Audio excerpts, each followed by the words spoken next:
Hello everyone, my name is Kent Gabriel Sarte from section BSIT 2A. Today I'm showing you a video tutorial demonstrating my Java GUI program based on what I learned during the development of my project. So here's how it works. Username, admin, then password 1234. Click login button, login successful. Reset button is mawala ang imong gipang type. I-clear niya. Then if you click this sign up form to register, kunwari can, then password will be 1234. Register. Registration successful. Okay. Then username can, unsang register 1234. Login. Login successful. I'm gonna show you my code. Here it is. It's a simple login. Then money import, ang gipang import. Java exit swing dot ini import all swing classes like frame, JButton, text field. Then import java.out is abstract window toolkit. It is a low-level GUI, which is color, fonts, money examples. Then I need to import java.out.event, which is event handling classes, which action, event, or the mouse listener. Then money, JLabel, registered username, registered password, hard-coded, which is the default. What I type na admin, password 1234, ito. Set credentials, username, the password. This dot register username will be the username. This dot register password will be the password. This one will open the sign up form, which is this one. Kani. Back na simple login. Mo taong gipakita, which is open sign up form. Here, init components, pang sign up, which is kaning sign up ba? Sign up form. If you click this one, mugana tong pang sign up. This is its variable name, pang sign up. I mean, then set cursor, katong ang cursor may mo kamot, click nimo, then add mouse listener, then when you mouse click, it opens the sign up form. Kani open sign up form, kani, this one, block of code, which opens the sign up form, which I said.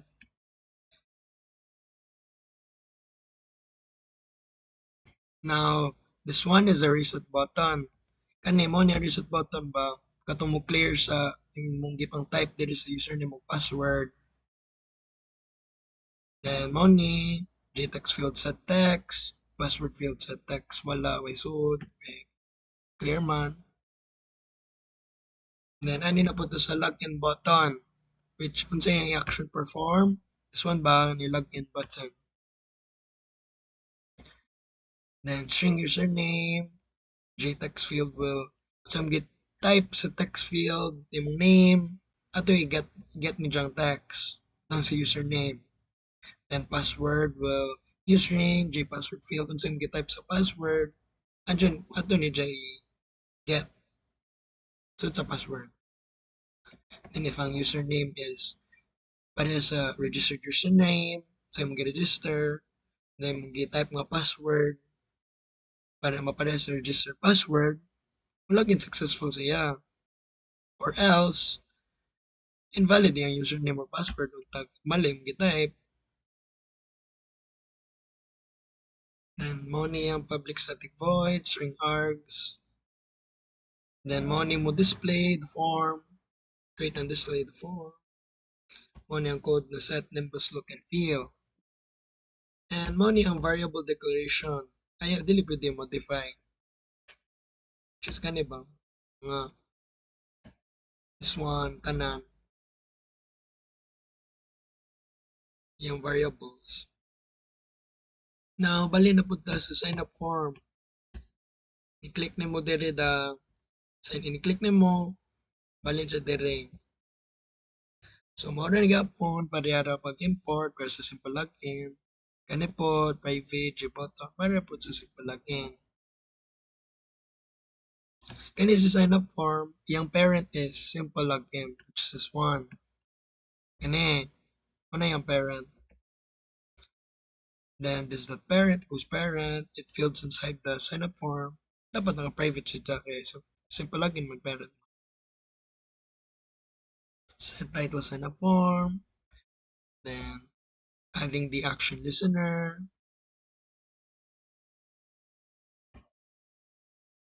Now, register action is ani siya ini-click nimo sa action J button 1, which is this register button. Unsa yung action mabuhat will activate the register action. And is register action kanida this is the block of code.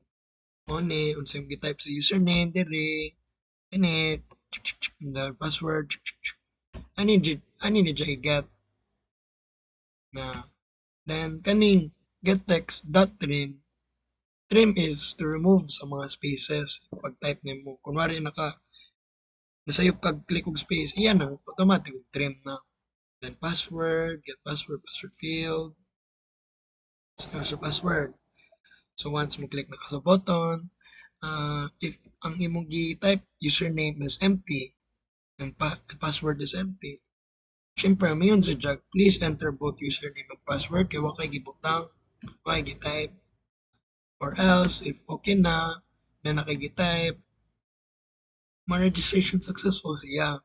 Then, butang nini dyan username, password. So, set credentials, which from the simple login, over here. Kani, set credentials. Registered na siya.